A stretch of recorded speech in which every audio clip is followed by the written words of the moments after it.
Bonjour à tous, nouveau rendez-vous estival de Allô Jando. Vous connaissez maintenant le principe, vous posez les questions, j'y réponds. Allô, c'est ça, Jando, c'est moi. Vos questions, elles arrivent par les réseaux sociaux, sur Internet, sur mon mail, comme vous voulez. Aujourd'hui, 2 questions. La première question nous vient d'Antoine. Il me l'a envoyée par mail. Il revient sur l'affaire que raconte le New York Times de la découverte en Libye de missiles Javelin achetés par la France, mais qu'on a découvert dans l'arsenal du maréchal Haftar, un allié de la France. Il me demande que s'est-il passé? Est-ce grave, docteur? Et je rajoute en aparté une toute petite question qui est arrivée de RPVSD. Il me parle de ces mêmes javelines et me dit « L'industrie de l'armement française ne joue-t-elle pas contre nos intérêts stratégiques ?» Je vous réponds tout de suite. Alors, est-ce grave, docteur, cette affaire de missiles Javelin que l'on découvre entre les mains du maréchal Haftar? Ce qui est grave, c'est quand une opération supposée être clandestine se retrouve dans le New York Times ou dans un autre journal. Parce que la coopération militaire entre la France et les forces du maréchal Haftar, un des 2 hommes forts de la Libye, relève d'opérations clandestines de la DGSE. C'est un secret de polichinelle. On sait que parfois jusqu'à une centaine d'hommes ont été engagés par les Français, le service action de la DGSE, auprès du maréchal Haftar, qui est notre allié en Libye. On le sait d'autant plus que 3 militaires français du service action sont morts il y a 3 ans dans un attentat contre un hélicoptère du maréchal Haftar, et la France a bien été obligée de reconnaître qu'effectivement elle était présente à ses côtés. Là, l'histoire des missiles est un peu différente. Ces missiles sont des missiles de fabrication américaine. Ce sont des missiles anti-chars qui avaient été achetés par la France en 2011 pour être utilisés en Afghanistan.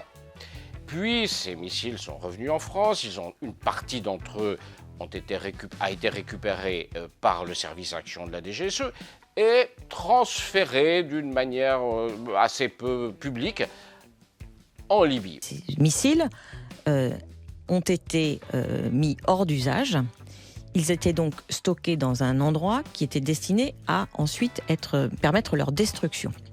Pour des raisons qui tiennent aux événements qui se déroulent en Libye, ces missiles n'ont pas pu être détruits à temps. Ils n'ont jamais été, et ça je crois que c'est ce qui est important, ils n'ont jamais été transférés à quiconque. Bref, une explication totalement contournée qui oublie un fait essentiel. Ces missiles ont été découverts dans une localité à Gariam, à quelques dizaines de kilomètres de Tripoli, très très très loin des bases du maréchal Haftar dans l'est du pays, et que s'ils étaient à cet endroit sous protection des Français à Gariam, ça veut dire que des Français étaient avec l'armée du maréchal Haftar dans la Libye. Bref, on découvre simplement que la France mène des opérations clandestines. Elle a du mal à les assumer parce qu'Haftar n'est pas quelqu'un d'extrêmement sympathique. C'est quelqu'un qui décide, qui a envie de prendre le pouvoir. C'est un apprenti dictateur.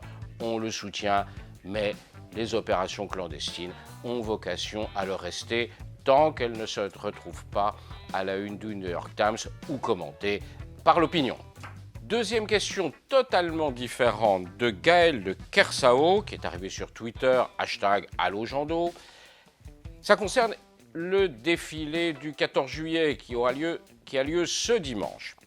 Il me demande un petit bilan de la brigade franco-allemande après sa restructuration. Parce qu'effectivement, la brigade franco-allemande va défiler sur les Champs-Élysées le dimanche 14 juillet. Alors cette brigade franco-allemande, elle a 30 ans. Elle a été créée en 1989 et elle a été restructurée il y a 5 ans. Ça devait être à l'origine le noyau d'une sorte d'armée européenne. C'était l'idée initiale au moment de la fin de la guerre froide. Le président Mitterrand avait lancé cette brigade franco-allemande avec le chancelier Kohl. Et puis, au fil des ans, elle a évolué. Il n'y a plus aujourd'hui quasiment de soldats français en Allemagne, alors qu'à une époque, il y en a eu des milliers. En revanche, il y a en France une petite unité allemande qui est basée à côté de Strasbourg, à Ilkirch-Grafenstein, qui est le 291e, pardonnez, j'oubliais son numéro, le 291e bataillon de chasseurs, Jäger Battalion, qui est stationné en permanence en France, de notre côté du Rhin. Alors cette brigade franco-allemande, elle associe des régiments français, des régiments allemands, elle participe à des opérations. La brigade franco-allemande était au Mali cette année, mais, et c'est là qu'on voit toutes les limites de l'exercice, les unités françaises de la brigade franco-allemande étaient dans l'opération Barkhane, qui est une opération, on va dire, de guerre, alors que les unités allemandes de la brigade franco-allemande étaient au sein des casques bleus de la MINUSMA, qui sont beaucoup moins engagés dans les opérations violentes de guerre que l'opération Barkhane. Donc on voit bien, il existe une unité. En revanche, les différences politiques entre la France et l'Allemagne subsistent au sein même de cette brigade franco-allemande que vous retrouvez dimanche sur les Champs-Élysées. On se retrouve la semaine prochaine pour une nouvelle édition d'Allo Jando. Vous connaissez le principe, il est simple. Allo c'est ça, Jando c'est moi. Vous envoyez des messages sur Internet. N'oubliez pas le hashtag Allo Jando, c'est le plus important, ça nous permet de les retrouver facilement. On se retrouve la semaine prochaine, donc à bientôt, bonnes vacances pour ceux qui y sont, et sinon, bon courage à tous, merci.